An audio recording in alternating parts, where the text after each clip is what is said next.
vimos que, trabalhando no meio unitário, a gente, pela identificação dos parâmetros da transformação de rede, escolhe, fixa o meio unitário, nós trazemos para o campo vetorial, para a parte que não tem FNI, justamente para a parte que é o chamado pure rede, nós trazemos os bósons de Boltzmann. Então, aqui, os bósons de Boltzmann saíram do setor de Higgs.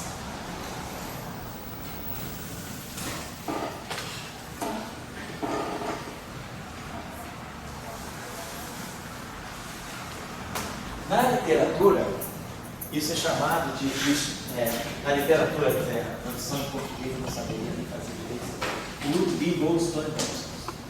Seriam aqueles que seriam os bósons de Boltzmann, a gente está chamando de bósons de Boltzmann. Na verdade, justamente, os bósons de Boltzmann desaparecem do campo de Higgs, então nós vimos que, né, a ideia era essa, esse objeto aqui,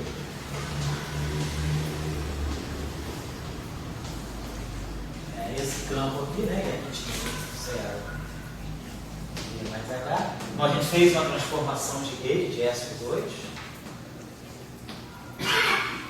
Então nós escolhemos os parâmetros ômega igual a menos que A sobre V, e aí a gente limpou o setor de Higgs dos bósons de Boltzmann por essa escolha de ômega A igual a menos que A sobre V.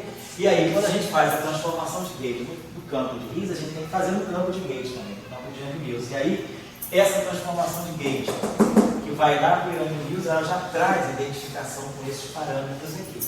Então, o ômega A é menos que A sobre V. Então, esse aqui é o S, e o S é menos 1. Então, os bósons de Boltzmann migraram do campo de Higgs do campo vetorial agora. Então, depois, né, no gauge unitário, eu estou trabalhando agora com a linha, então a linha é o campo de Young-Mills agora no gauge unitário, ele recebeu a informação de que eu trouxe esses bósons de Boltzmann para cá. Então, vamos apagar isso aqui. Então, esse termo aqui, que é o termo de massa, tipo próprio, quando eu estou no gauge unitário, a massa dos campos de gauge, ela está nesse termo aqui, então agora eu vou trazer para cá o AMI, né? Uma parte desse AMI vai ser justamente, a gente interrompeu a aula passada dizendo isso, o termo de massa, traço de AMI, adquire, né, uma contribuição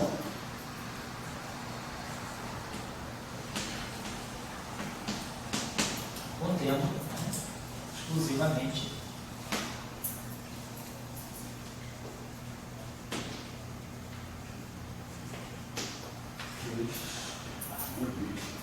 bósons de Boltzmann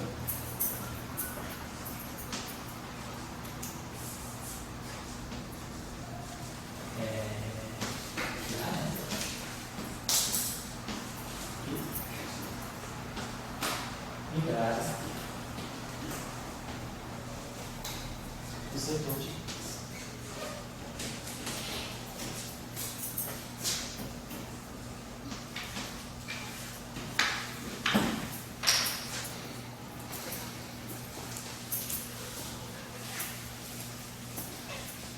Então, o termo importante para nós vai ser esse termo aqui.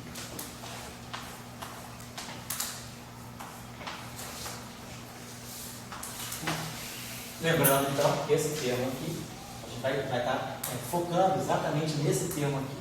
S, I sobre G, que eu estou vocalmente I sobre G, S, dmi, S é menos 1. I sobre G, S, dmi, S é menos 1. Lembrando, então, né, que esse dmi está atuando nesse S é menos 1. É isso aqui, na verdade é isso. Dmi atuando no S menos 1.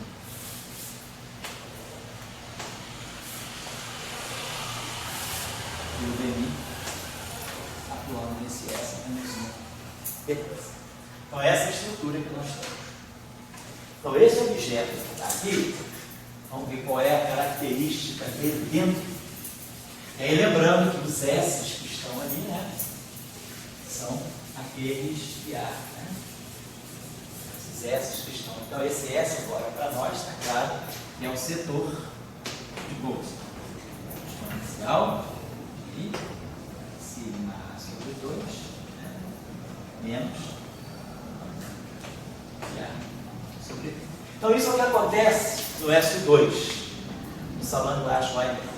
Eu vou deixar essa forma aqui, vamos trabalhar agora no caso de um grupo SUN genérico. Suponhamos que eu tivesse a seguinte situação.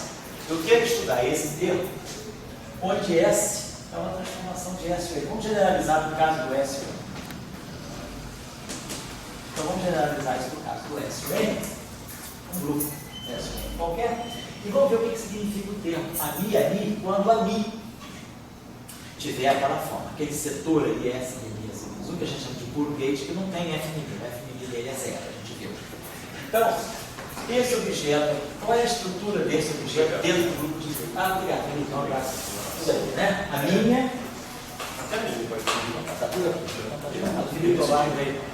Não, eu não tenho esses três, quer ficar com ele. Vou ficar assim, Tá bem, tchau, tchau. Então, a gente tem S, vamos ver o que é esse objeto. DI, S menos. Ah, não pode escrever esse objeto assim. S DI, S menos. A gente podia imaginar que isso é um operador que eu vou escrever assim. S, DI, S menos 1, atuando na identidade. Aí nesse caso tem essa derivada atua aqui e o outro termo essa derivada atua aqui, certo? Então vamos transformar isso aqui numa estrutura operatorial. S, operador DI, S menos 1, atuando numa constante, na identidade. Porque isso aqui é isso igual aqui. Essa derivada vai estar atuando aqui, então ela vai dar S, DI, S menos 1 vezes a identidade, que é o termo que está lá, mais S menos 1, DI da identidade, que é zero. Então, nada me impede de escrever esse termo sob a forma desse operador atuando aqui. Mas esse operador, isso aqui é um exponencial. Isso aqui é exponencial, vamos colocar assim. Esse S é exponencial de I, os parâmetros geradores, né, os parâmetros da transformação em geradores. Os parâmetros são locais. DI, S é menos 1. Menos I, ômega A, GA. Atuando na identidade. Então, a gente colocou isso aqui na forma em que eu tenho, né, aquela expressão, né, típica de uma exponencial, vamos dizer assim, elevado a n, um operador elevado a menos n. Então, nós sabemos que essa expressão, né, quando eu tenho um operador sanduichado entre duas exponenciais, a gente, né, imagina que a gente está expandindo essas exponenciais, essa expressão aqui ela dá uma série infinita, dando para nós O mais o comutador de N com O, mais o meio do comutador de N, o comutador de O com O.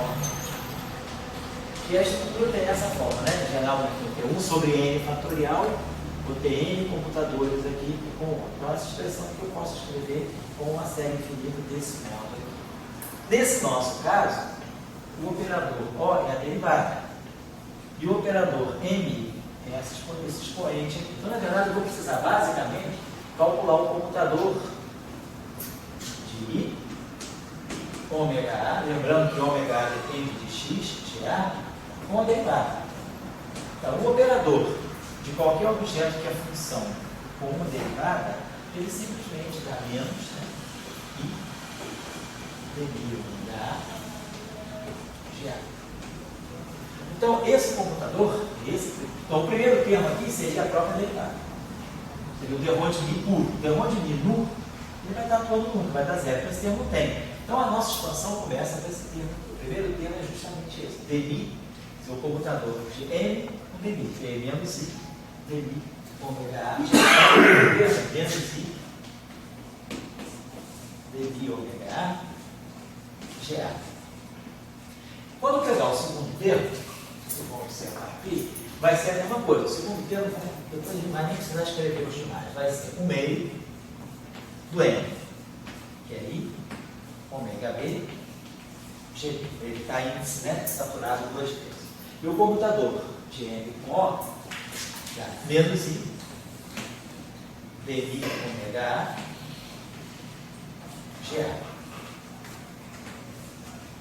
Então, vocês estão observando que o computador de M com O, ele se fecha, é a derivada do parâmetro de gauge vezes o gerador. Então, esse comutador agora já não é mais o comutador de um objeto de uma derivada. A derivada ficou presa aqui. Esse comutador é o comutador da álgebra de Lie normal. Eu jogo isso aqui para fora, I com menos I dá 1. Então, esse termo aqui, ele vai dar simplesmente o meio, I com menos I dá 1. Esse ômega B sai. Esse dmi ômega A sai. E GB com GA, daí é B, A, C, GC. Então é esse o computador aqui. Quando eu for pegar o terceiro termo, que é MM, um computador de M com O, eu vou estar, na verdade, pegando esse computador aqui, esse termo aqui, com um outro M. Então, no fundo, eu vou pegar um outro computador de G com G. Então, todos os demais termos, eles vão dar computador de G com G. Que eu sempre escrevo através das constantes de estrutura de uma forma linear em G. Então, esse termo aqui zerou, porque esse aqui é o termo de Lie atuando na identidade, e todos esses termos aqui são lineares nos geradores. Então, esse objeto aqui, não importa, né, qual seja a estrutura dele, o que a gente está vendo é que ele é um objeto linear nos geradores. Deixa eu apagar isso aqui. Então, esse objeto aqui, no final de todo esse processo, é fácil ver que ele tem a seguinte estrutura. Ele tem que ter um índice Lie, não importa. Vamos chamar isso aqui de um objeto TI. Mas ele é linear nos geradores. Então ele vai ser o TI de A, gerador de A. A estrutura dele vai ser essa. Ele é linear nos geradores. Claro, esse TI de A é uma expressão complicada, é uma expressão que vai depender de ômegas e de derivadas de ômega. É uma expressão tão complicada quanto eu queira. À medida que eu for aumentando os termos, vai dar ômega, ômega, demiômega. Tem sempre um demiômega. Ele vai ter ômega, ômega. Aqui é demiômega. Aqui é ômega, demiômega. No outro vai ser ômega, ômega, demiômega. Ou seja, é um coeficiente que vai depender das constantes de estrutura, né? Essa estrutura aqui vai depender das constantes de estrutura do grupo, vai depender de ômega e de demiômega. Mas vai ser linear nos geradores. Então, por enquanto, para nós, o que é importante é que essa estrutura aqui, ela é linear nos geradores. Ou seja, ela está na álgebra de Lie. Então, esse objeto aqui, vou colocar, esse objeto, o que a gente chama, ele é valorado na álgebra de Lie. Então, e como deveria ser, né? Porque isso aqui, o campo de gauge, ele toma valores na álgebra de Lie. Isso aqui, ó. Esse objeto aqui é como se fosse, não vou chamar de TI, a gente está chamando o campo de gauge aqui, vamos chamar esse objeto aqui, XI, tá? Das constantes de estrutura do grupo, dos ômegas e da derivada do ômega e o objeto. Então, por enquanto, isso é importante para nós. Esse objeto é linear no gerador. Então, ele está na álgebra de Lie. Agora, vamos analisar mais claramente a estrutura dele. Vamos pensar o que é isso. Vamos dar uma olhada agora o que está dentro, né, dentro desse expoente. Então, nós temos essa estrutura aqui. I, ômega A, de X, parâmetros são locais, e os geradores essa estrutura. Vou pensar o seguinte: esse é um grupo de Lie. Nós sabemos que o grupo de Lie é um grupo chamado grupo topológico. Né? O grupo de Lie pertence a uma categoria de grupos, né, chamado grupos topológicos. Tá? Ele é parte, né, dessa categoria mais ampla de grupos. E os grupos topológicos, eles são grupos que estão associados, né, eu posso associar os parâmetros do grupo, os parâmetros que definem, né, uma transformação genérica do grupo, eles formam uma variedade, que é a chamada variedade de grupo manifold. Então, cada grupo desse grupo tipo topológico, ou grupo de Lie, ele tem associado a si um espaço onde os parâmetros do grupo tomam valores. Né? Vocês estão lembrados do caso, por exemplo, do SO2, só para a gente lembrar aqui, né? A estrutura de uma matriz SO2, né? Ela é desse tipo. Toda matriz de SO2, ela tem essa característica. Ela é um número complexo aqui, é o mesmo número complexo aqui, aqui é o W, e aqui é o número do W estar. Então, essa é a estrutura geral de uma matriz SO2. Ela depende de dois parâmetros reais aqui, 2 parâmetros reais. Teria 4 parâmetros reais, mas o determinante dela é 1. Então, o módulo de Z ao quadrado, mais módulo de W ao quadrado, é igual a 1.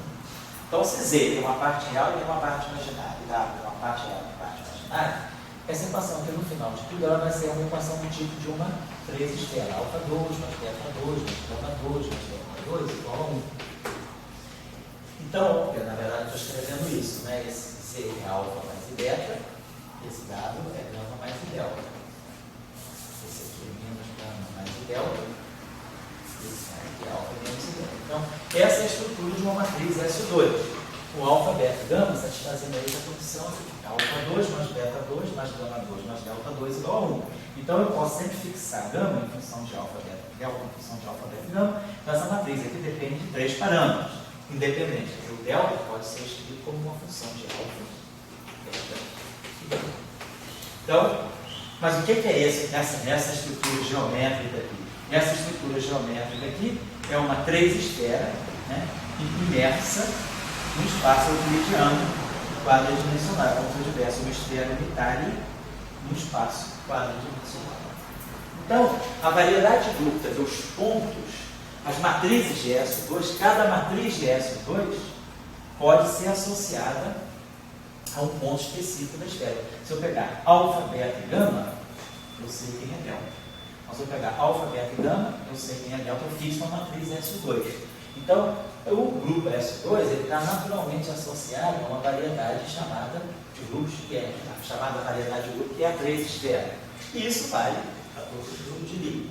O 1 está associado a uma esfera unidimensional, o SU3 está associado a um certo hiperboloide, oito-dimensional. Então, as variedades de grupo, elas estão associadas a uma estrutura, a um espaço curvo. Então, eu posso sempre associar os pontos ou as matrizes de SUM, os parâmetros que definem uma matriz de SUM, a pontos de uma variedade curva, né, que define o espaço de parâmetros do grupo, que é o chamado grupo mínimo.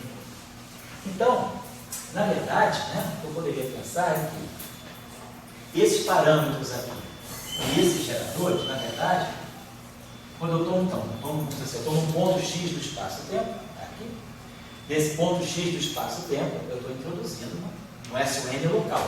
Então, aqui, eu tenho uma transformação. Tem um grupo SUN que eu estou introduzindo em cada ponto. Uma transformação de SUN daqui, ela tem um parâmetro ômega A. Um conjunto de parâmetros ômega A, eu defino uma transformação de SUN nesse ponto. Só que as matrizes de SUN, definidas dessa forma, elas podem ser colocadas em correspondência com pontos de uma variedade. Então, eu posso imaginar que cada ômega A definido em ponto X, na verdade, ele está associado com pontos de uma variedade que tem uma dimensão igual ao número de parâmetros do grupo. No caso de SU3, tem 3 parâmetros, é a 3 esferas. No caso de SU2, perdão, né? No caso de SU3, tem 8 parâmetros, a hiperboloide 8-dimensional. Então, eu posso pensar que esses ômega A's, né, que definem os parâmetros do grupo, eles, na verdade, são função de um conjunto de coordenadas curvilíneas de uma variedade, né, que define de uma variedade curva que está associada a esse grupo. Então, na verdade, eu posso pensar isso. Eu tenho os pontos, né, esses pontos. Então, vamos pensar dessa forma. Essa variedade é uma variedade curva e eu tenho em cada ponto do espaço-tempo eu tenho uma variedade curva e a essa variedade curva eu estou associando justamente as transformações de SUN. Então, é como se eu tivesse dito assim, quando eu pego a transformação de SU2, né, que é o θ, a gente faz isso, em geral faz esse θ, o vetor em torno do qual, unitário, em torno do qual estou fazendo a rotação e as matrizes de Pauli. Então, esse vetor é unitário, em 3 dimensões, então ele tem 2 componentes independentes, mais uma aqui, então eu tenho os 3 parâmetros do grupo, então aqui, 3 parâmetros aqui, né? Na verdade é isso aqui. N chapéu, NX, NY, NZ. Só que esse vetor é unitário, então NX ao quadrado, mais NY ao quadrado, mais NZ ao quadrado é igual a 1. Então, esse N chapéu depende de 2 parâmetros independentes, e eu tenho esse θ, que é o ângulo de rotação. Então, aqui eu tenho 3 parâmetros. Esses 3 parâmetros, eu vou colocando dessa forma, na verdade, eles podem ser colocados em correspondência com pontos de uma 3 esfera. Cada ponto dessa 3 esfera eu vou associar aos parâmetros que definem o grupo S3. Então é isso que eu estou fazendo. Então eu estou dizendo que, na verdade, os parâmetros do grupo que estão na forma da álgebra de Lie, que estão aqui, eles, na verdade, são função de coordenadas curvilíneas de uma variedade curva, que é o do grupo manifold. Então, cada ponto do grupo manifold, que eu vou especificar por coordenadas Cn, então, é como se eu tivesse aqui os pontos de uma 3 esfera unitária. Cada ponto de uma 3 esfera unitária define um conjunto de parâmetros de SO2, ou seja, define a transformação de SO2. Então, eu tenho esses pontos definindo isso aqui. Então, vamos fazer dessa forma. Essa por que ela depende de x? Porque eu estou fazendo tudo em ponto x. Esse parâmetro... Não sei, mas digamos, não é o mesmo para todos os x? Ou é xi? Não, porque no ponto x, nesse ponto aqui, eu posso pegar esse ponto da variedade. Se eu tiver aqui, eu posso pegar esse ponto da variedade. Eu não preciso pegar a mesma transformação em cada ponto do espaço-tempo. Em cada ponto do espaço-tempo, eu estou fazendo uma transformação de SO2 diferente. E cada transformação de SO2 está associada a um ponto do S3. Então, se eu estou com uma transformação SO2 aqui e outra aqui, claro, a ideia é essa. Deixa eu ver a minha ideia. Você tem ali... Deixa eu colocar aqui, eu acho que você vai entender dessa forma. Ver se você vencer desse modo. Vamos pegar uma transformação de SO2, alfa mais beta, gama, vou botar menos delta. Menos gama mais delta, alfa menos delta. Então, isso aqui é uma matriz de SO2. Então, alfa 2, mais delta 2, mais gama 2, mais delta 2 igual a 1. Então, dá alfa, beta e gama, eu sei delta. E aí eu sei essa matriz. Esse é o valor que você tem. Então, isso aqui é a minha transformação de SO2. Agora, isso aqui... Ali precisa de um balão. O tamanho do balão está ligado ali, alfa 2, alfa 2, alfa 2. Isso aqui é a minha variedade. Isso aqui é a minha 3 esfera. Tem um balão mais simples, um balãozinho ali que botou. Isso. O tamanho fixo, o balão. O balão que eu estou colocando aqui é o balão das matrizes. Estou colocando aqui as matrizes. Em cada ponto do espaço-tempo, eu estou definindo uma matriz de SO2. Uma transformação que depende de x. Eu estou definindo uma matriz de SO2. Agora, cada matriz dessa, ela é a função de pontos de uma variedade. E cada alfa, cada beta... Cada alfa, beta e gama define uma matriz diferente. Mas ele depende de x. Então, significa que num ponto x, eu posso estar pegando alfa, beta e gama. No outro ponto x, eu estou pegando um outro alfa, beta e gama. Alfa, beta e gama de um outro x. Então, eu vou ter uma outra matriz. Então, em cada ponto, a matriz é distinta. Existe uma liberdade que dá aqui. É o gate, é a transformação de gates é local. A liberdade que eu tenho agora, porque antes sim, quando a transformação de gate ela é global, se eu pegasse uma matriz do ponto, eu era obrigado a pegar a mesma matriz para todo mundo. Agora não. Em cada ponto do espaço-tempo, eu pego uma matriz distinta. Ou seja, eu estou pegando um ponto distinto da 3 esfera. É isso que eu estou querendo dizer. Certo? Então, quando a gente tem uma transformação de SO2, eu digo, o que é uma transformação de SO2? Ela tem um ângulo de rotação e um vetor de direção. Um vetor define, um versor, na verdade, que define uma direção em torno da qual eu estou fazendo uma rotação. A parametrização que nós damos em geral para SO2 é essa aqui. E ângulo de rotação em torno de uma direção fixa N, e os geradores são as matrizes de Pauli sobre 2. Então, essa é a estrutura de uma transformação de SO2. Esse θ é um número que vai de 0 a 2π. E esse N chapéu são vetores unitários, né? Então, eles estão dentro de uma esfera unitária em 3 dimensões. Então, esses objetos aqui, na verdade, eles são uma outra, eles dependem de pontos de uma 3 esfera. Quando eu dou esse ponto dessa 3 esfera, que pode ter coordenadas Cn, X1, X2, X3, esse ponto dessa 3 esfera, ele está associado a esses parâmetros que estão dando essa transformação de SO2.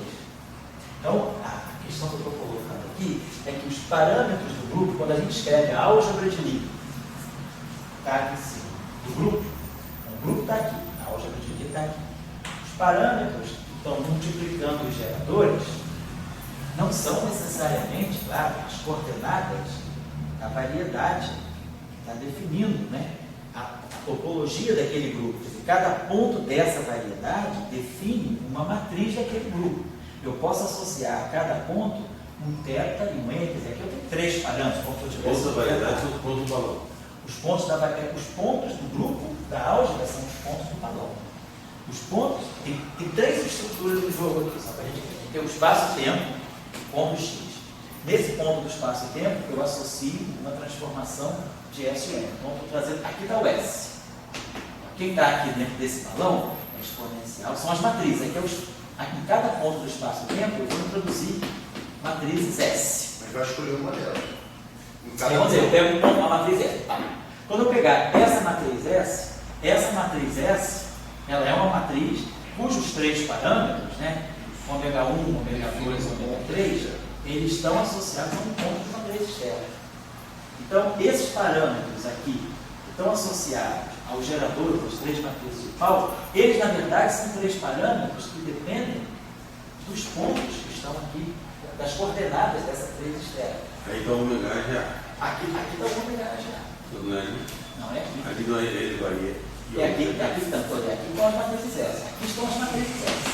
E aí ele vai dar ômega já. Que é elevado em ômega E já. no ponto está o ômega já. Agora, o ponto X está aqui está o. Então aqui dentro, então, vou botar aqui para bem claro. É aí, ômega A e X é. Agora, esses 3 parâmetros ômega A, eles estão em correspondência, eles podem ser colocados em correspondência, eles definem os parâmetros de uma transformação de S2, de S1.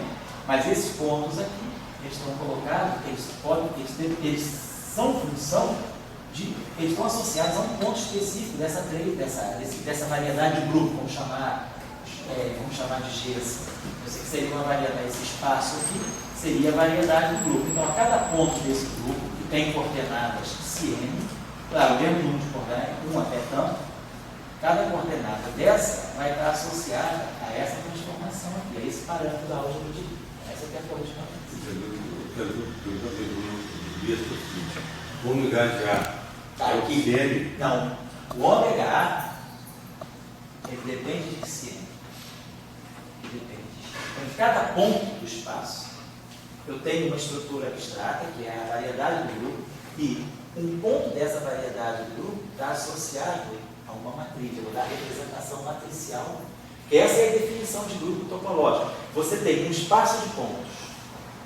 Cada ponto tem suas coordenadas. E você associa os pontos esses pontos dessa variedade com matrizes do grupo S1. Então, o que a gente estava fazendo aqui? Cada matriz de S2, isso aqui é uma matriz de S2.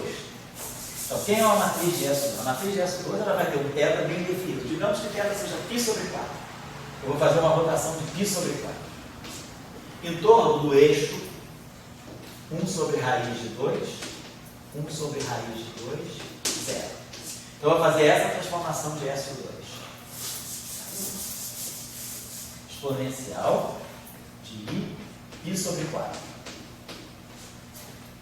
Vou pegar o ponto 1 sobre raiz de 2, 1 sobre raiz de 2, 0. Isso aqui me define uma direção do espaço tridimensional. Escalar sigma sobre 2. Então, isso aqui é uma transformação de S2.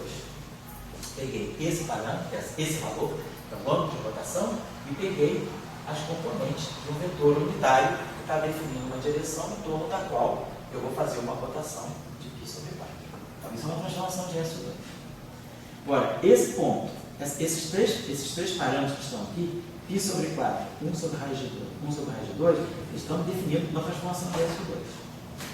Esses objetos, esses pontos aqui, esses valores aqui, eles podem estar, na verdade, isso aqui é uma transformação de S2, ela está correspondendo aqui nesse espaço, que é a variedade U, aqui não tem matriz nenhuma, aqui é um espaço de pontos. Imagina que você tem uma 3 esfera compacta, não é uma 2 esfera, é uma esfera volumétrica, um volume esférico tridimensional. Cada ponto daqui está associado a uma matriz de S2. Então é como se essa matriz de S2 ela dependesse desse ponto da esfera. Esse ponto da esfera é uma esfera tridimensional, ela tem coordenadas Cn. N, 1, 2, 3. Então eu tenho pontos da esfera, cada ponto da esfera é associado a uma transformação de S2. Quer dizer, tudo isso no ponto X, quer dizer, esses parâmetros que estão aqui, isso no ponto X. No outro ponto X, os valores não precisam ser os mesmos. Aí por quê? Porque esse valor, eu teria outro valor. Eu teria, por exemplo, no outro ponto, eu posso fazer uma rotação de π sobre 8 em torno desse eixo. 0, 0, menos 1.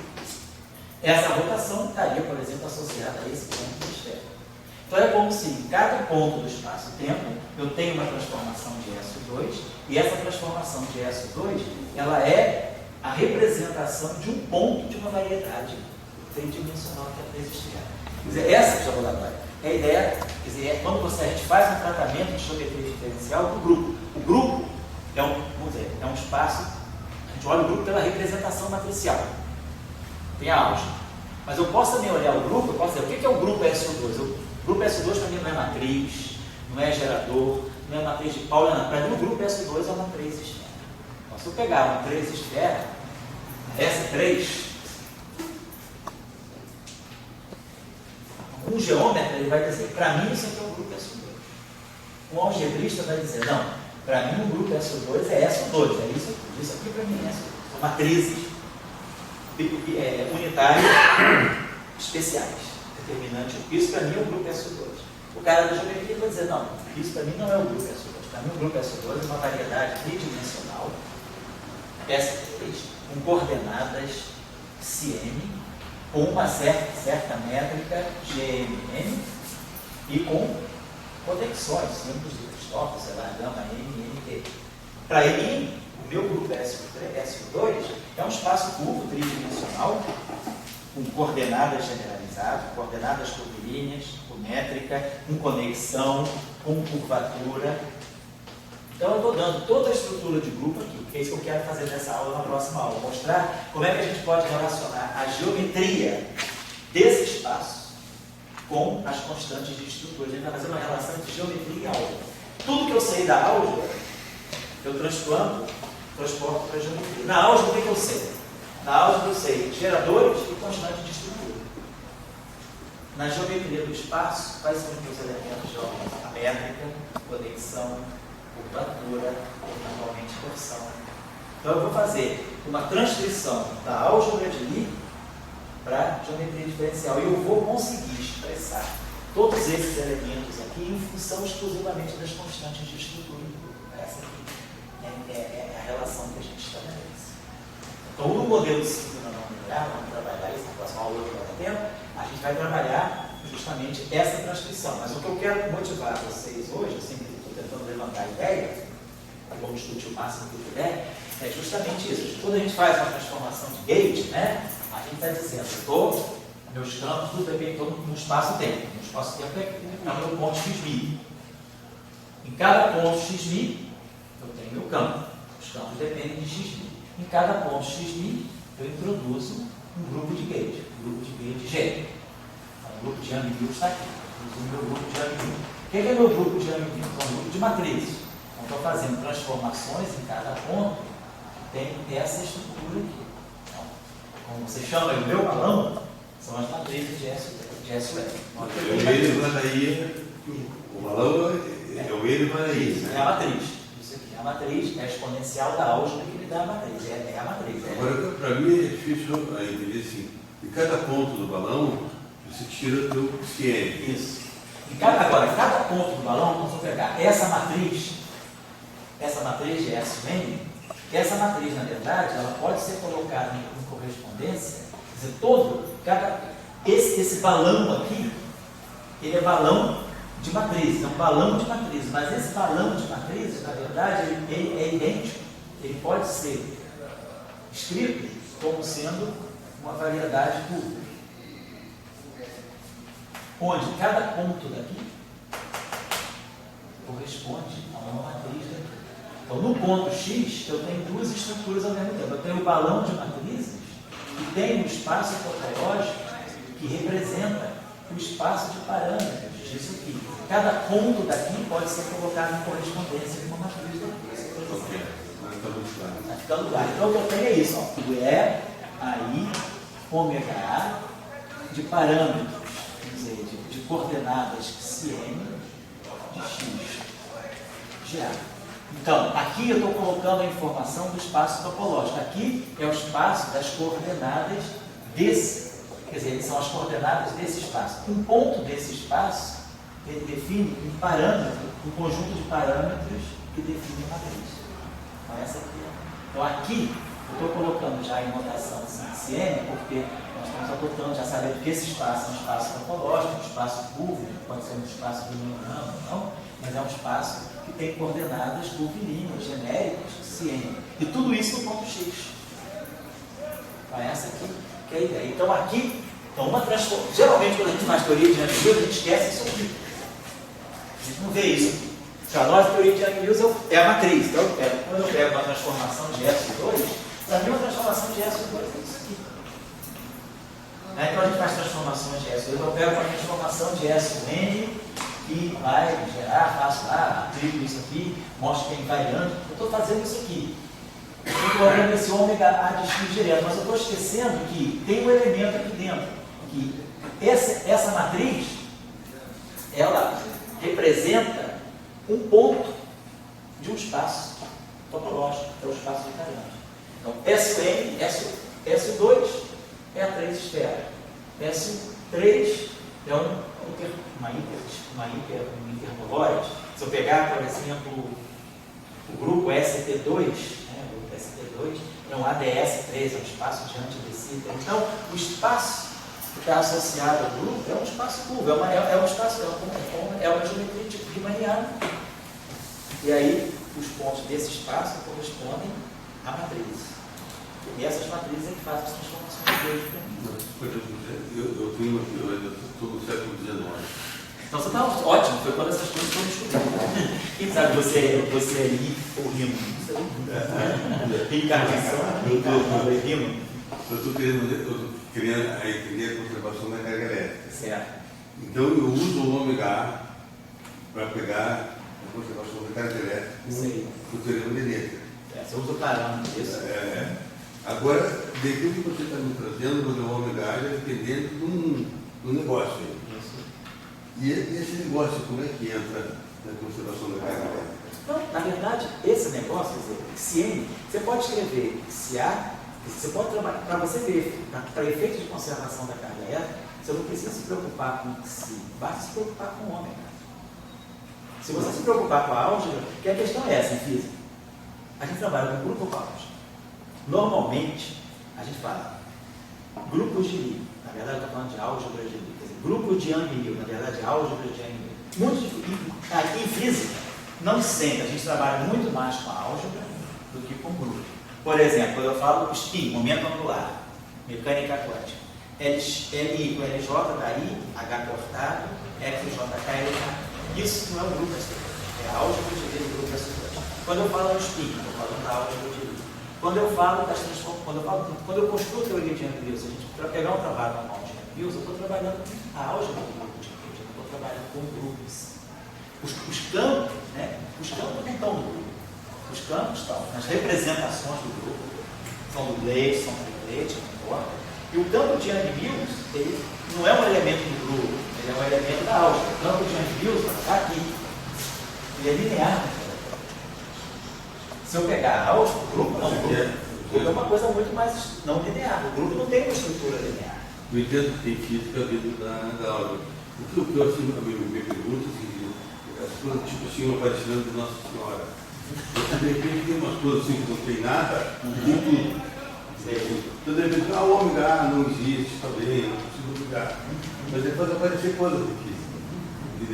E daí, você diz da álgebra, e daí a pergunta é o seguinte, esse XI, ele também faz bem Nossa Senhora, quando aparecer coisas? Esse XI eu gosto de bolsa. Mas você também cria os símbolos de Cristóvão, cria um monte de coisa aqui. Isso. Quer dizer, ele não é uma coisa assim. Porque se você quer, justamente, se a gente está chegando lá, a gente está caminhando para lá, então a gente viu o seguinte, eu transportei os bósons de Boltzmann do setor de Higgs para o campo vectoriano, para o campo de Gauge. Então, o meu campo de Gauge agora é esse empregador de bósons de Boltzmann. Aonde é que tem os bósons de Boltzmann que saíram do campo de Higgs? e foram para o campo de D. Estão ali, justamente na parte que é por verde, no S, DB, S menos 1. Está todo mundo preso ali. Então, o que eu estou querendo dizer é isso. Na verdade, essa transformação de verde, que é o ômega A, essa transformação, esses aqui são parâmetros do grupo. Eles são ângulos de rotação, Y4, valores das componentes do vetor, mas esses parâmetros, eles são função de objetos mais fundamentais, que são as coordenadas de uma variedade curva. Toda essa variedade está no ponto X. Então, aqui está o caráter de campo. Aqui está o campo. Esses campos que estão aqui, na verdade, eles são os campos correspondentes aos bósons de Boltzmann. Então, a gente está dizendo, a física está mais aqui do que aqui. Aqui estão as transformações de Gauge. Com elas eu faço o que eu quero, mas aqueles campos não têm caráter dinâmico. A dinâmica só quer dizer os graus de liberdade, as flutuações que se propagam nesse sistema físico, elas são aqueles objetos que estão dentro do ômega. É que a gente dá pouca atenção a isso. Geralmente a gente trabalha com o grupo de guia, a gente trabalha aqui, a gente está muito viciado sempre a trabalhar. Então, para a gente, faço uma transformação global, como você falou, uso o teorema de Navier, tiro conservação da carga, faço tudo aqui. Aí depois eu falo, vamos fazer esse próximo ficar local. Bom, vamos fazer essa grandeza ficar local. Fica local. Aí eu construo teoria de ângulos e etc. Mas eu estou o tempo todo escondendo que aqui dentro esse ômega A não é um ômega A direto de X. Esse ômega A é um ômega A de X, sim, mas via o quê? Via objetos mais fundamentais, são os e aqui, então, aqui está o cerne do grupo, está aqui, ó. Aqui estão os pontos do espaço topológico que me define o grupo. E aqui estão os parâmetros que vão ser lidos na álgebra de Lie. Porque tem duas etapas, tem o grupo de Lie e a álgebra de Lie. O grupo não é a álgebra, a gente sabe, a álgebra é um espaço vetorial, portanto tem uma estrutura linear, um espaço vetorial. A álgebra é um espaço vetorial com uma noção de produto. Então tem uma estrutura linear. O grupo não. O grupo é um espaço. É um conjunto de pontos com uma topologia. Então ele pode ter até uma métrica, pode ter conexão, mas ele não tem uma estrutura linear. Então, a estrutura da esfera não é linear. Então como é que eu linearizo? Quer dizer, quando eu quero linearizar a noção de grupo, eu vou para a álgebra. Eu estou justamente aqui. Quer dizer, o grupo é essa exponencial. Essa exponencial é uma ordem, é uma série a todas as ordens. Você tem identidade, mais ômega A, GA, mais ômega 2, G2, mais ômega 3, G3. Vai fazendo isso aqui a todas as ordens. O produto de 3 geradores do grupo não é um gerador. Você sai daqui, até aqui você está na álgebra. Aqui você já saiu da álgebra. Então você pega o quadrado. Pega o quadrado de uma matriz de Pauli. Sigma x ao quadrado é 1. Então se o quadrado do sigma x é 1, sigma x ao quadrado está na álgebra. A álgebra de Lie, a álgebra das matrizes de Pauli é sigma x, sigma y, sigma z. A identidade não pertence à álgebra. A identidade pertence ao grupo, não à álgebra. Então quando você vai para o grupo, você está trabalhando com uma estrutura que é não linear, com parâmetros a todas as ordens, geradores a todas as ordens. Quando você está na álgebra, você está aqui. Você está em torno da identidade. Então, a álgebra ela é a linearização do grupo. Eu estou muito próximo eu estou trabalhando muito próximo da identidade. No fundo é isso aqui, ó. Eu, por exemplo, associo esse espaço aqui da origem. Aqui esse ponto zero eu vou associar a identidade do grupo. E aí a álgebra ela é um entorno muito próximo desse ponto zero. Eu vou estar em torno de um ponto, eu tenho a álgebra. Então, muitas vezes a gente se confunde um pouco por isso, porque o grupo em si, o grupo é isso aqui, o grupo é essa coisa toda não linear. E aí o grupo, a geometria do grupo está aqui nesse espaço, né, curvo, que a gente chama de grupo manifold, um espaço de pontos. E aí, para eu facilitar a vida, o que eu faço? Eu associo esses pontos aqui a esses parâmetros que definem essa estrutura aqui. Isso aqui é a álgebra, isso aqui é uma representação que eu estou dando para o grupo. Mas na verdade o grupo é um conjunto de pontos, é uma coisa abstrata. Isso é o grupo. É um conjunto de pontos que tem uma certa geometria, uma certa topologia, tem uma noção de distância, eu posso introduzir uma métrica. Então, o grupo é um conjunto, é um espaço topológico. A álgebra É um conjunto de matrizes que representam aqueles pontos daquele espaço topológico. E aí depois é que a gente vai fazer a ligação entre as estruturas geométricas, os objetos geométricos desse espaço e os objetos algébricos da álgebra. O que está mais importante na álgebra? As constantes de estrutura. A álgebra é super importante. A álgebra é isso aqui. A álgebra é a vizinhança de um ponto, da origem. Então, é como se tiver uma variedade curva, você pega o plano tangente naquele ponto, pega a origem do seu sistema de coordenadas. Tá? Então, a variedade aqui, você vai passar um plano tangente aqui. A álgebra, você está sempre em torno, muito nas proximidades desse ponto. Nas proximidades desse ponto, tudo se passa como se você estivesse num plano tangente à variedade daquele ponto. Então, a álgebra é uma linearização. Você, quando sai do grupo e você vai para a álgebra, você está saindo do espaço curvo e indo para o espaço tangente. Então, quando você vai vai fazer a tua física no plano tangente, você diz, eu estou localmente em torno desse ponto. Quando eu saio da estrutura curva e passo para o plano tangente, eu vim para a álgebra. A álgebra está aqui. E o grupo está aqui embaixo. O grupo é esfera. Então, a coisa complicada está aqui embaixo. Só para falar, tem balão que é o grupo. A álgebra, o plano tangente. Isso. Agora tem o QCM, Que é o espaço de pontos, quer dizer, que é onde, vamos dizer assim, é onde está, é a alma do grupo, é aquilo ali. A vida do grupo está ali. Aquilo ali é uma mera representação. Vamos dizer, numa linguagem espírita, né? Nós somos uma representação de uma alma. Então, a alma está dentro de nós. A alma é uma coisa muito mais intrínseca. Isso aqui que está, todo o cerne do grupo está aqui. Isso aqui é uma mera representação, uma mera forma que o grupo adquire de você transformar pontos de uma variedade curva em matrizes de um espaço algébrico, de um espaço de uma álgebra linear. É uma transcrição que você faz, né, dessa forma. Agora, em termos de 5 palavras de simetria, a simetria fica tudo por QCM. O fundamental da simetria é a gente, bem sempre a gente faz física ali. A gente está muito viciado a fazer física na álgebra. A gente já faz física na representação. Tem 3 conceitos que estão em jogo: a simetria, a representação. Vamos ver, 3 conceitos estão em jogo. A simetria, o espaço de parâmetros daquela simetria, que é a variedade de grupo, e as representações, que aí são as matrizes. É a álgebra, são as representações, né? Tem matrizes de Pauli 2x2, tem matrizes de Pauli 3x3, 4x4. Então, essas são as representações. Eu estou aqui. Então, muitas vezes, uma boa parte da física a gente faz aqui. Por quê? Porque eu pego os leptons, boto num duplete de SO2. Pego os quarks, boto num triplete de SO3 de novo. Então, o que eu estou manipulando? Eu estou manipulando com as representações matriciais.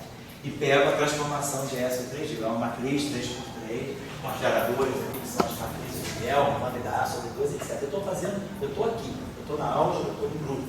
A representação do grupo, desculpa. Quantas vezes a gente fala, estou falando de SO3 e eu falo do hiperboloide 8-dimensional que define o grupo? Nunca. Quantas vezes a gente se pegou em SO2 falando da 3 esferas que define SO2? Quase nunca. Agora, tem física aí? Que física eu vou tirar daí? Então, quando você quer estudar o aspecto não linear de um grupo, a melhor coisa é sair da álgebra, porque a álgebra é a versão linear. A álgebra está no plano tangente. Você fala, eu quero saber todas as informações sobre a Terra sem sair 10 quilômetros fora do Rio de Janeiro. Como é que você vai conseguir saber? Não, você está no plano tangente. Você vai ter só informação disso aqui, você está na álgebra. Então a álgebra vai te dar informação só local. Quando você vai para o grupo, é que você tem a chance de viajar no espaço curvo todo. Então, a física que a gente faz, muitas vezes, está aqui. A gente pergunta, e que física eu posso extrair daqui? Então, por exemplo, o exemplo que eu quero trazer para vocês, que é esse exemplo dos bósons de Boltzmann, é a física que dá a interação dos bósons de Boltzmann, e esses bósons de Boltzmann vão estar descrevendo os processos físicos envolvendo os bósons vetoriais massivos longitudinalmente polarizados, essa física, nesse momento eu preciso. Só a pergunta final, quer dizer, a física é sempre continua a simetria. Pode ser a simetria do Rio de Janeiro do planeta Terra. Mas significa que O bairro está bom. Tá? Agora, a pergunta que vem justamente essas simetrias, vamos dizer, você pode estar com a simetria do Rio de Janeiro, fazendo um modelo padrão em cima dela. E, na verdade, tem uma simetria outra que você não descobriu, e é aquela, outra mais verdadeira. Que você teria outras partículas, teria outra situação. Por exemplo, a quebra espontânea da simetria, ela te coloca à frente dessa situação. Por exemplo, a quebra espontânea da simetria, ela não te permite olhar para o campo de Higgs como uma mera representação do grupo de gauge que está em questão. Para mim, o que é o grupo do SO2? Vamos pegar a eletrofrata. O que é o campo de Higgs para mim? Um dublete. Um dublete com duas componentes complexas. Isso é a versão, vamos dizer assim, algébrica é a versão linearizada. Quando há a quebra espontânea da simetria, eu começo a perceber que esse meu campo, quando ele vai flutuar em torno do vácuo, ele vai ter módulos, quer dizer, ele vai gerar módulos de flutuação em torno da configuração de mínima energia. Esses módulos que flutuam, que dão essas flutuações em torno do vácuo, quem são eles? Aonde eles estão? Então a gente pergunta, eles estão na álgebra e eles vão ter uma física. Esses bósons de Volta vão interagir, eles estão flutuando, então a gente vai ter uma dinâmica deles, que não está no Lagrangiano do modelo padrão. O Lagrangiano do modelo padrão, quando você coloca ele diretamente, você não está pensando nisso. Mas quando há a transição de fase e há a quebra da simetria, esses bósons de Volta que estão ali, vamos dizer, flutuando ali, estão ali dentro, né? Todos doidos para sair, eles estão ali dentro do campo de Gauge, estão acesos ali dentro do campo de Higgs. E aí, que dinâmica eu vou dar para eles? Como é que eu vou descrever esses objetos? Quem são esses objetos? E aí você tem que ir lá nas origens, compreender o que é o grupo de Gauge, e aí da onde é que objetos matemáticos você vai usar para descrever esses graus de liberdade do teu sistema físico.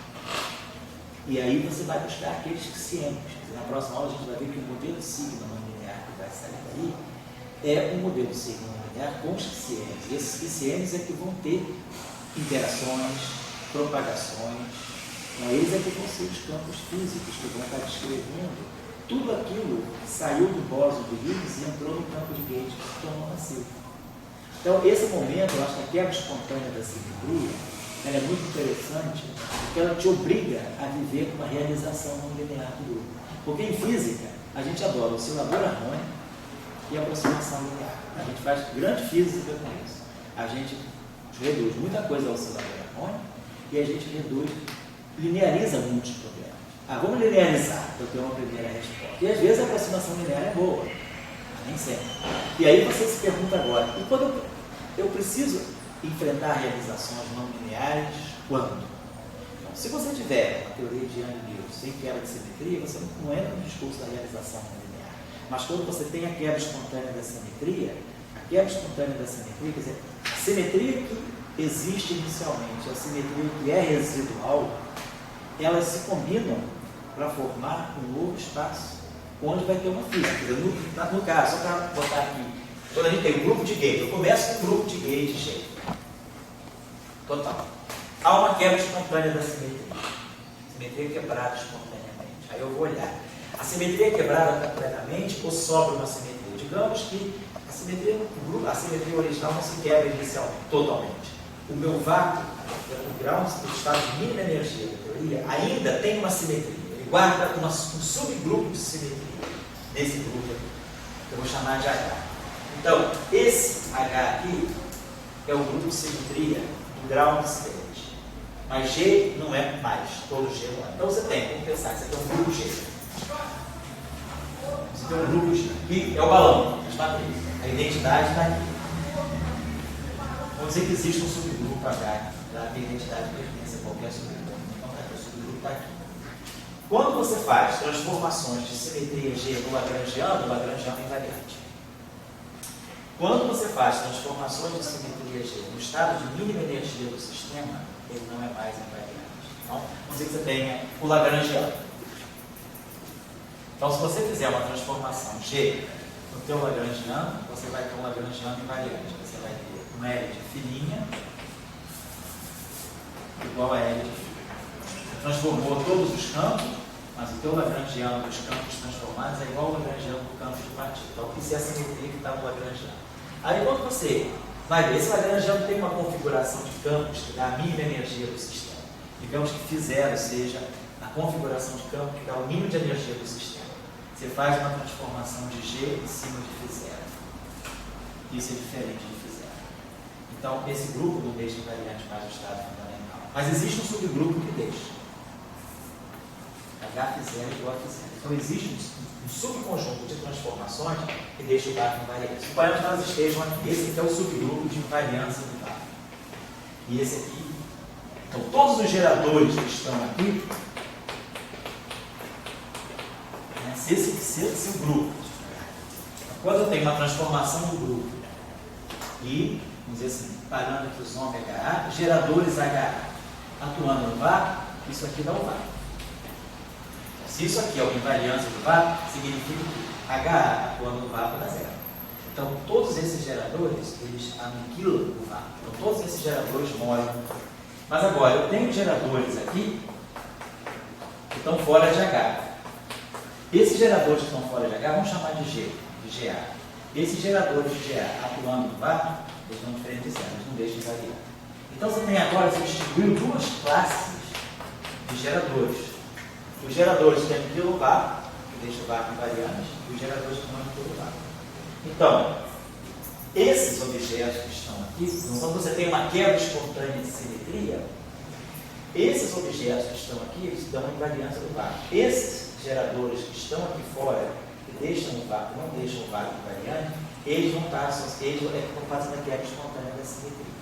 Então, eles vão estar associados aos bósons de Boltzmann. Então, a gente vai dizer isso, que na linguagem da teoria de grupos, eu posso falar, existe essa operação matemática, G por H, G dividido por H. O que significa G dividido por H? Significa que eu estou pegando todos os geradores que estão em G, mas que não estão em H. Ou seja, aqui nesse terror constitui um novo conjunto que nem é G nem é H. Ele é toda a parte de G que não está em H. São todas esses asteriscos que estão aqui. Então, esses objetos que estão aqui, eles também são elementos do grupo, só que eles não estão nessa categoria. Então, eu defino um novo espaço, que é esse espaço G sobre H, e esse espaço aqui é o que a gente chama de uma realização não linear do grupo G. Então, esse espaço aqui, então imagina que esse grupo aqui seja SO3. Quantos geradores ele tem? 8. Imagine que esse subgrupo aqui seja SO2. Então, eu tenho SO2, deixa o VAR invariante. Eu tenho 3 geradores que deixam o VAR invariante. Mas tenho 5 geradores que não deixam o VAR invariante. Então, eu vou definir um espaço G sobre H que vai ser formado por todos os geradores de G que não estão em H. Então, ele vai ter 5 geradores, sobram. Então, é um espaço de dimensão 5. Eu vou ter um espaço 5-dimensional. Então, esse espaço 5-dimensional, ele é uma variedade. Um espaço que tem 5 dimensões, ele tem coordenadas.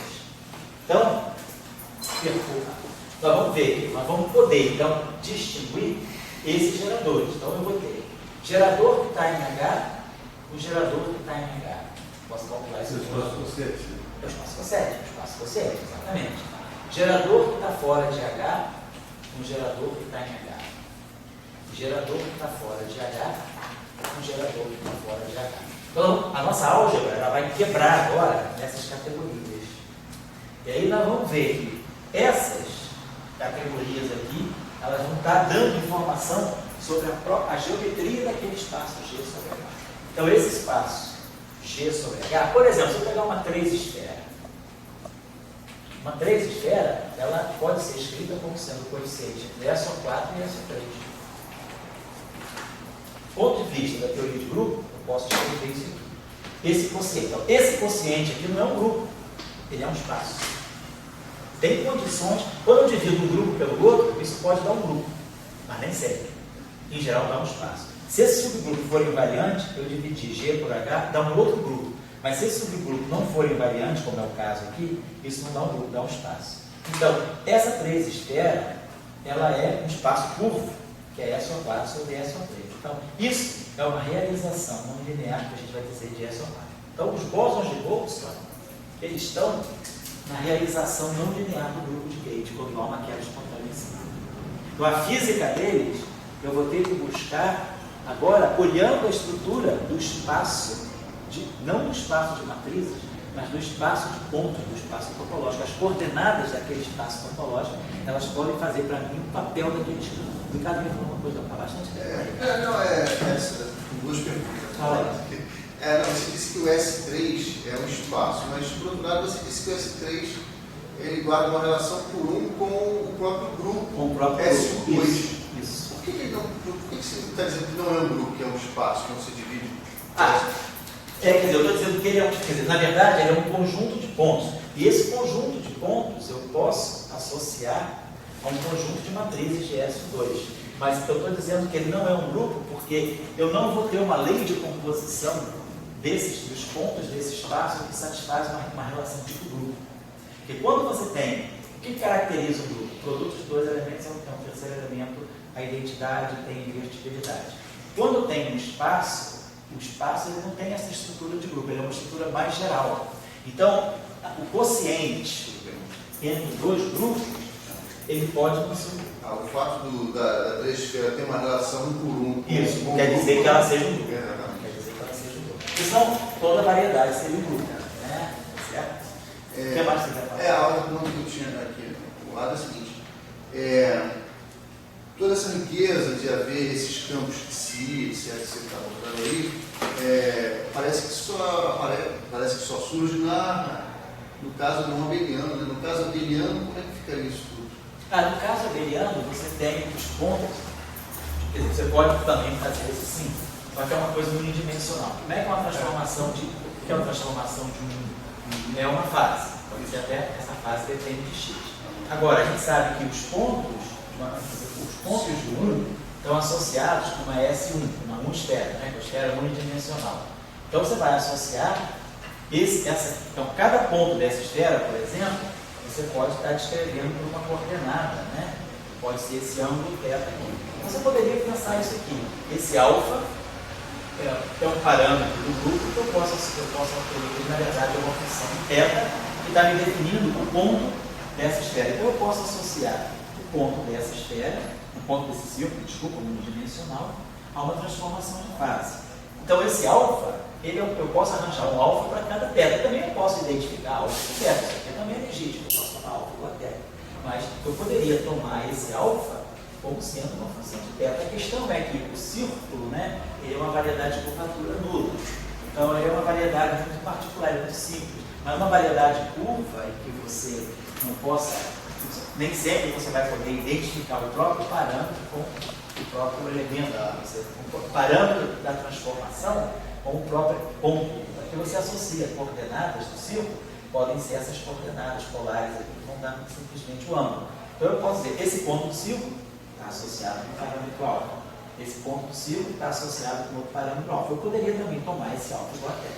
Quer dizer, no caso a aula eu já estudo, eu não preciso que esse grupo é abeliano, muito simples. Né?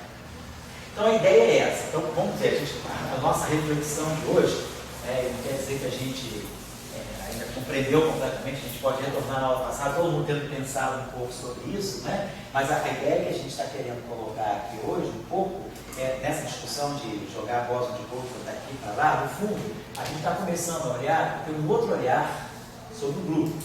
Então, para nós o grupo sempre foi um conjunto de parâmetros ligados a um conjunto de matrizes geradoras. Então, para nós o grupo, normalmente, assim, na nossa linguagem corriqueira, na construção da grande parte das teorias físicas, a gente geralmente faz isso. Isso aqui é uma álgebra de Lie, por exemplo, SN, um grupo de Lie sempre simples e compacto, tem essa álgebra, tem essa representação exponencial com esses geradores e esses parâmetros.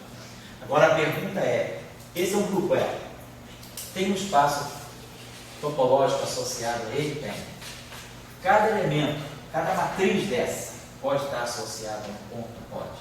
Então, automaticamente eu crio uma relação entre o que define uma matriz é o conjunto de parâmetros. Os geradores são fixos, são numéricos. Esses parâmetros são variáveis. Então, esses parâmetros, na verdade, são funções de pontos de uma variedade. Cada ponto dessa variedade define um parâmetro, define um conjunto de parâmetros que me dão esse elemento da álgebra, que me dão essa matriz do grupo. Agora, é claro que isso aqui depois a gente faz, isso aqui pode ser função do cheiro, eu vou fazer isso para cada ponto do espaço. Mas em geral isso aqui é global. Vamos ver, isso aqui é global. Nós somos capitalistas. Não quero comprar. Então, eu estava falando do outro, eu quero comprar com simetria. Quero comprar uma simetria. Quem que eu compro? O ômega A, o GA, o ômega, o C. Então, a explicação, Então, vou entrar no teu tom. Então, o mundo é capitalista. Então, você compra o teu prazer. Né? Você paga por tudo. Né? Então, o que você quer comprar? O que você quer? Quero comprar simetria. Você quer? Tudo bem, você quer comprar simetria, mas para quê? Bom, daí eu vou fazer edifício, vou fazer piscina, vou fazer partículas. Então, se você quer comprar simetria para se dar bem na vida, realmente. Agora você vai falar de Henrique Batista, né? Não está mais em moda, né? Mas você comprou mais também. Ele continua em moda então, né? Eu estou lendo a época, eu estou lendo reportagem de capa de revista, estou tomando informado. Ontem ou hoje, Marcos? É mesmo? Esse dia eu estava no supermercado no Pão Sul, a capa foi de ontem, estava no supermercado de novo, lá tinha uma capa da época, assim, o sonho acabou. Estava ele na capa, aí imaginei, o cara passando mal, então Acabei de ser o nome, tem mais de 90 bilhões nos últimos. Mas para ele isso é pouco, mas de repente é pouco para ele. Não, e perdendo já, em termos de valor, mais de 80% do que ele tinha. Que isso? Isso é muito. 80%, 90 bilhões eu não sei porque. Mas é bom ficar só com esses 20%. Então, vamos dizer, você ainda dá para fazer. Você quer comprar um Maracanã com a Eu simetria? quero comprar simetria, eu comprando a simetria, eu compro a partícula. Isso. Eu Então, se você quer comprar a simetria, você está levando tudo, cara. Se você vai comprar a simetria mesmo completa, quer dizer, o kit completo da simetria, você pode comprar várias coisas da simetria. Você pode comprar a representação, pode estar na vitrine, você pode comprar a matriz do grupo, que é alguma coisa, a mais na linha de produção, ou você pode ir lá no fornecedor, lá, buscar a matéria-prima. A matéria-prima é o que se. Então, se você quer comprar só o produto para revender, você quer ser um atravessador, você vai comprar só a representação. Se você quer ter uma franquia, você também quer produzir, você vai comprar o grupo, vai comprar o E elevado a I ômega A. Mas se você quer ser dono do negócio todo mesmo, você vai comprar o XI. Porque com o XI você tem tudo. Quem sabe o XI, sabe o ômega. Quem sabe o ômega, sabe a álgebra. Quem sabe a álgebra, sabe o grupo. Aí você tira tudo, você tem tudo. Você tem as partículas, as representações. Oi? Você compraria o G? Você pode comprar só o grupo. Você pode comprar só isso aqui. Se você dissesse, olha, você pode comprar também o ômega ou o G. Tá. O ômega ou o G? O G. Ah, se você comprar só o G, Se eu dissesse, só vou comprar o ômega, não vou só comprar o o G. ômega, tá certo. Eu estaria comprando a simetria? Tá ali. Se você souber, porque você sabe, se você está comprando ômega, você sabe qual é o espaço desses ômegas. Você sabe para esses ômegas estão ali. Se você está comprando ômega, de uma certa maneira, você tem informação sobre os XIs. É isso que eu também. É aquela velha discussão do grupo, se o G, se você quiser parâmetros, fazer mais parâmetros, tem coordenadas. Porque, digamos, o ômega parece que com essa coisa do XI, você não precisa comprar o G. Tem que comprar o ômega. Vamos dizer uma coisa seguinte.